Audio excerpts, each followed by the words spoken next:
guys, thanks for purchasing the Hope Restored Credit Repair Package. Here's what you get when you unzip it. You get a bunch of letters here.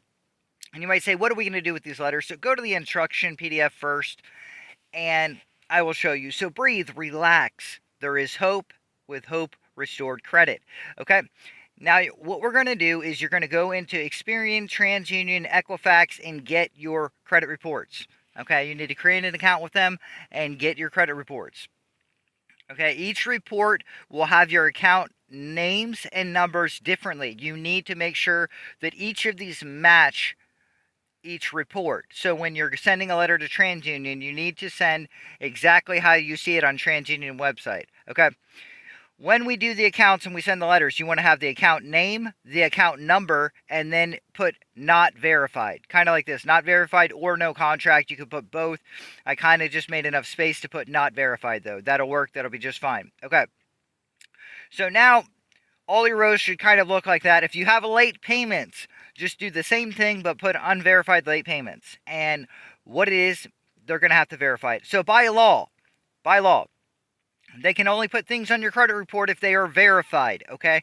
Which means you have a contract, you have a signature, something with your signature on it, something that a voice recording of you claiming that the debt is yours. If they do not have this, how are they verifying your accounts?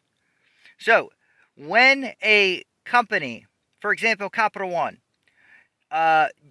you do not pay the debt, it's 120 days past, and they send it to a collection agency, the account is FDIC insured, which means Capital One is already getting paid, and then they're selling the debt to a collection agency for pennies on the dollar. Now the collection agency thinks that you're going to pay them, so they'll call you up, they'll harass you, all sorts of crazy tactics, okay? And then, but wait a second, your debt already got paid. Why are they expecting you to still pay them? Okay, so that's why we never acknowledge that the debt is ours. That's what we're saying. Verify these accounts. You don't have any proof, and we know you don't have any proof. Verify these debts. So that's all we're saying. So by law, the Fair Credit Reporting Act states they must be able to verify the debts that are being put on your credit reports. Okay, and if they cannot, and they refuse to delete them, it's a $1,000 violation per violation if you take them to court. Okay, you also need to attach a copy of your license and social at the space at the bottom of your pages, your letters that we're going to send out. And the address that is on your driver's license needs to be the address that matches when you're sending them. Okay, so your addresses need to match. All right, and all the addresses are at the top where you're going to be sending them, and you have to wait 30 to 45 days for a response. So wait till you get the letters back before you send your second round, okay? So there's 4 sets of letters, and then we're going to send one. You're going to see what gets removed. If nothing gets removed, send letter 2 out. Letter 2, nothing gets removed, then send letter 3. Send letter 4. By letter 4, you should see some removals, okay? You should see some removals, if not all your removals, okay? So, then you want to send the cease and desist letter to the collection agency along with the verification letter. So we're not only going to send a verification letter to TransUnion, Equifax, and Experian. The same time, we're going to send a cease and desist letter to the collection agency and a verification letter to the collection agency. Now, I'll show you those documents in a moment. Let me emphasize, do not sign the letters that you're going to send to the collection agency. They could pull off your signature and then put it on another document and then just say, oh, we have verification right here. We have your signature right here. Okay. And then you want to send them all at the same time, so you're hitting them 4 times right off the bat. So you're going to hit them with 4 different verification letters right off the bat. So let's go back in here. And then we'll go to Equifax letter 1, and this is just kind of what it's going to look like, okay? So you just fill in your name, address, date of birth, social, and then what you're going to do is you're going to put your account number, and you'll put your account name, and then your account number, and then action verified. So it just looks like this, and then put your name in here, And then at this space in the bottom that's all white, that's where you want to put a copy of your social and put a copy of your driver's license. Okay, so let's get back into this here. Let me go back. All right, and all of the first three letters look exactly the same. So let's go into the cease and desist letter. Let's see what this says here. And this will just give you an idea. So the name of the debt collection agency, put that at the top there. The account number that they're giving you, your name, your address. And this is just saying, I've received phone calls from you. You guys are harassing me. The Fair Debt Collection Practices Act, it gives you the law. I am formally requesting that you immediately cease and desist all communication with me. It basically tells them to shut their pie hole and quit calling you. Okay. And then you just don't sign it where it says sincerely. Just put your name and date it. Okay. So definitely don't sign this document when you send it to them. All right. Now we're going to go to the debt collector letter. So this is the other one that you would send at the same time. This just has some law on it, case law. Same thing at the top there. Just put your the debt collection agency account number, name.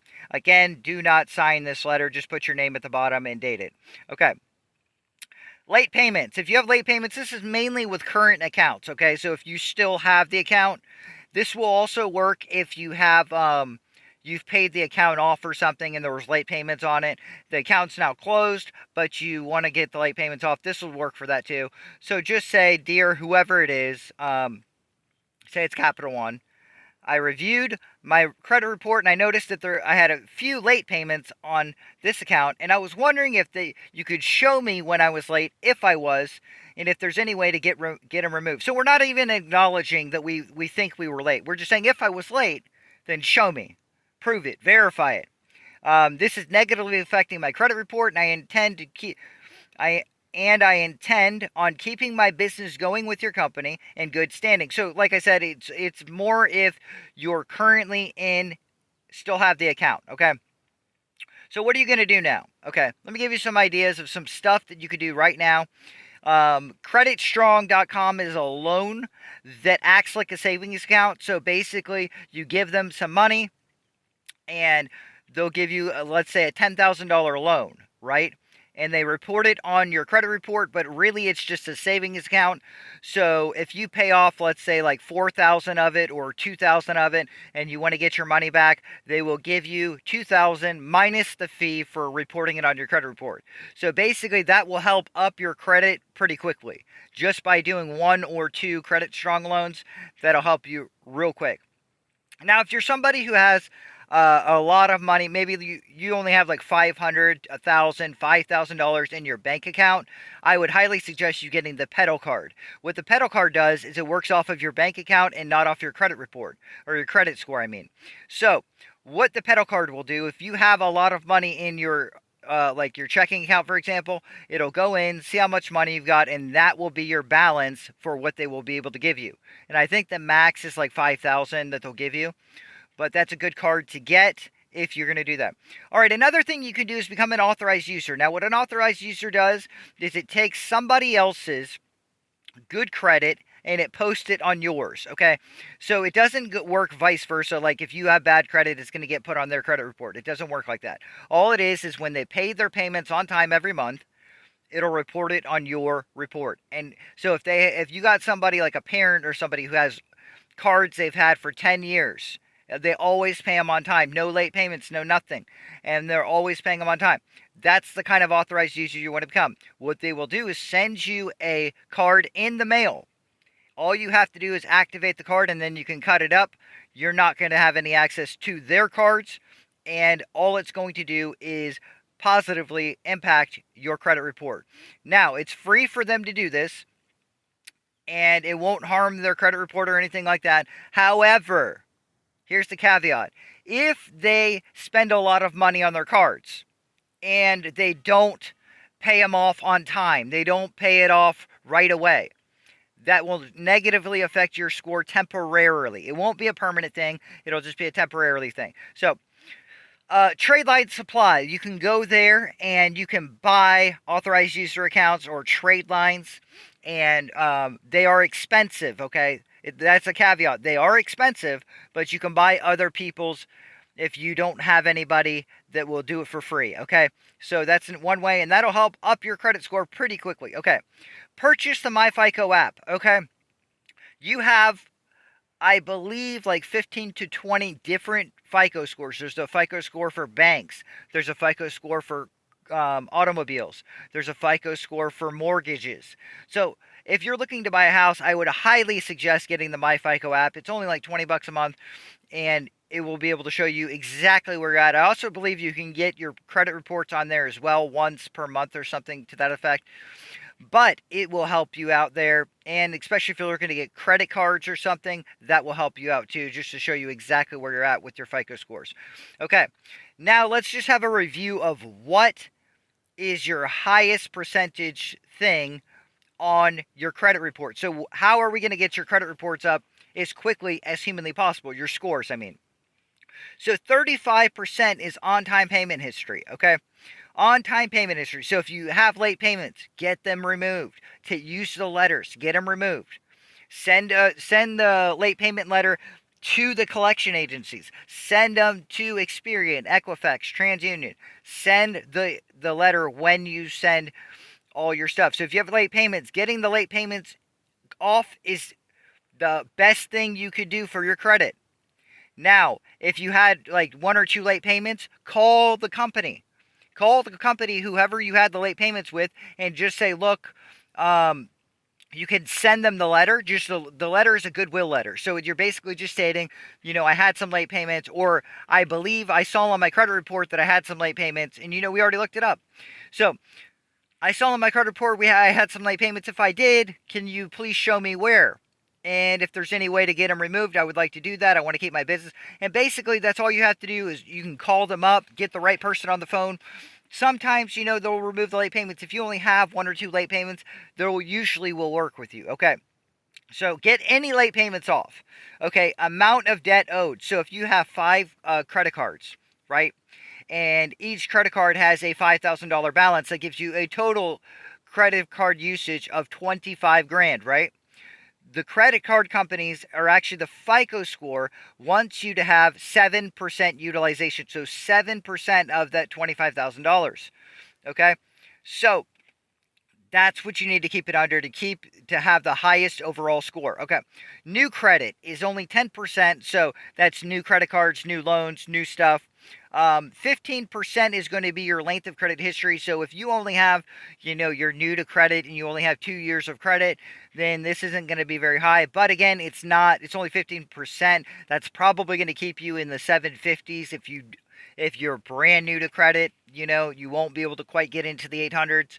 But and then 10% is credit mix, which means mortgages, it means loans, it means credit cards. So if your credit mix is good, that's only 10%. So the highest two that you need to look at are your payment history and the amount of debt you have. If you keep those two in check, the rest of this is pretty much good to go. All right. Let me see if there's anything else on here. Hard inquiries. So let's deal with hard inquiries real quick. So if you go to a car dealership to get an auto loan, they are going to give you multiple hard inquiries. Okay? And the reason this is because they are going to go and search out and try and find multiple different loans and find the best one that'll fit you. Or, not even that, the one they're going to make the most money off of. So don't do this. Don't get financed from a car dealership.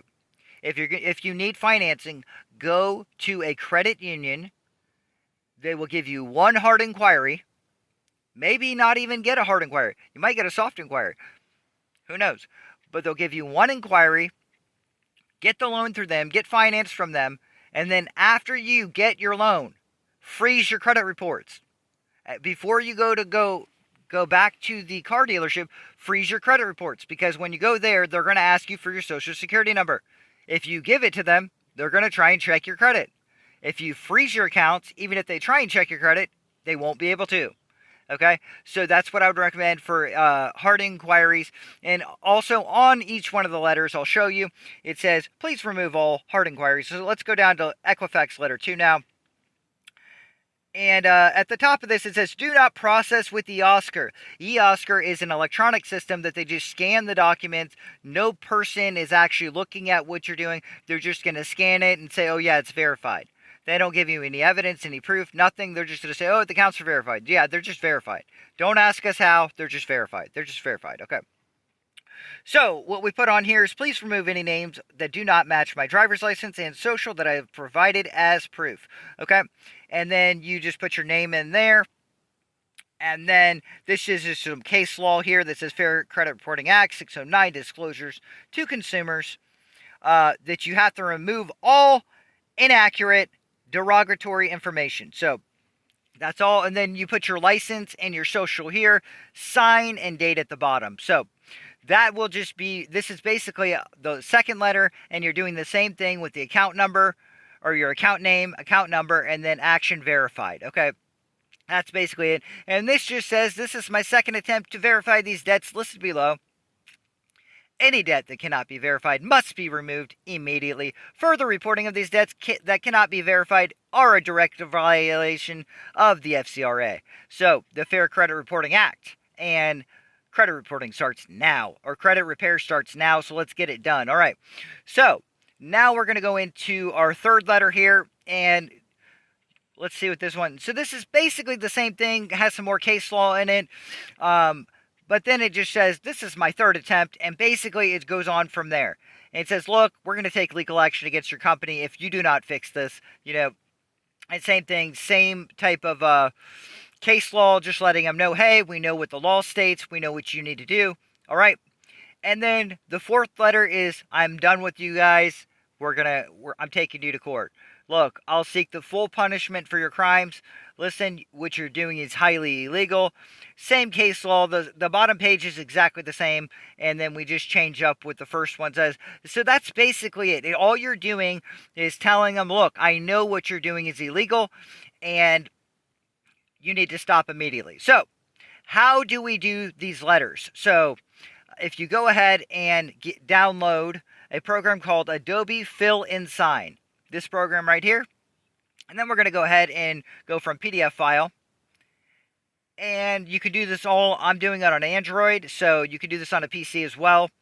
And just get a PDF editor. Okay, Hope Restored Credit. And then we're going to go into credit repair documents here. Let's go to Equifax letter 1. We'll just show you how to do this. So what we're going to do here is click on this thing. Right, no, how do we do this? Okay, right there. All right, all we're doing is clicking here, and then see how it kind of lowers the letter. That's why I kind of like this one. So we'll just put in here capital 1. I'll just use this one right here. So see how it's big? You push this little A button, and it'll shrink it down to fit in here. And then right here, we just put verified or not verified.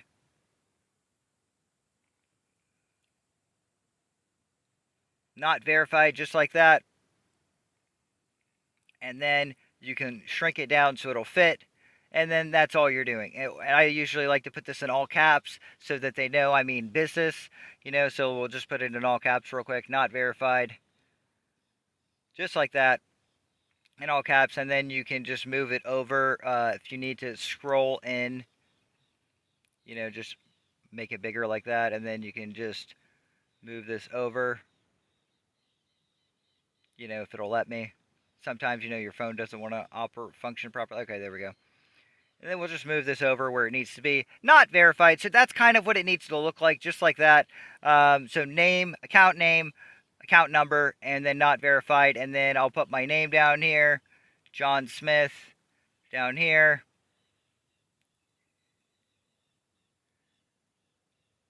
And like I said, make sure that all of your accounts match, or account numbers and account names match when you go and take them to put them on your credit report. So you don't want to put, like, this is Equifax. You wouldn't take TransUnion's numbers and put them on here, because then they're going to send you a letter back saying, what are you guys talking about? This isn't right.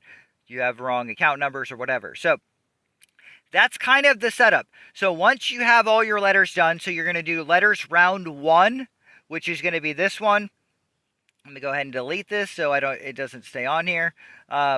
Letters round 1, then you wait 30 to 45 days. Then we're going to go letters round 2, and then we'll go letters round 3. And you want to wait, because if you don't wait, what's going to happen is, let me show you real quick. So we wait to get a response, because if you get deletions and then you resend the second letter with the account number from the first letter and you already got the account deleted, they're going to say, well, why is he sending, it's going to look weird. Okay. So don't do that. Just wait till you get your 3 back. And then, so you're going to send out letters 1, all your letter 1s, then cease and desist if you have any collections. At the same time, send your debt collector letter with the cease and desist letter. If you have any late payments, send that at the same time. So all of these are what you're going to send in your first go round. You're going to send those, and then once you get a response, you're going to go and send Equifax letter 2, TransUnion Experian letter 2, and then you can also, let me unhighlight these so you can see it real quick. You can also resend out the top 3 if you didn't get those removed, and then you're going to do letters 3. If you still need to, you may, on first letters 1 and 2, you may get everything removed. You might not need to do this, okay? So letters 3 and 4 are only if you need them. You might not need them. But on every single one that you send out, make sure you're sending, you only need to send the cease and desist letter out on the first go round. So you send it once and that's it. You don't need to send the cease and desist letter again. So on rounds 2, 3, and 4, you just want to send the debt collector letter and the late payment letter if needed, okay? And the late payment you can send to a collection company. You can send to a current creditor. So if you have a current creditor, you have a late payment with them, you can send it to them too. But you definitely want to send the debt collector letter. The debt collector letter is essentially the same letter we're sending to Equifax, Experian, and TransUnion, but it's specifically for one specific debt, okay? So you would want to send out these 5 together, and then after you send those out, you would go and send these 5 out together. So that's kind of the process. So all you need to do is get some stamps, envelopes, and then fill these out, and then you're good to go. And let me show you real quick. I didn't really make mention of this before, but let me show you real quick where you can get all the information. So at the top of the screen here, right here, you'll see the name, the address, that's where you send it to, and that's pretty much that. So I hope you guys enjoyed this video. If you wouldn't mind doing so, smash the like button, subscribe. We'll have more credit repair content for you in upcoming videos.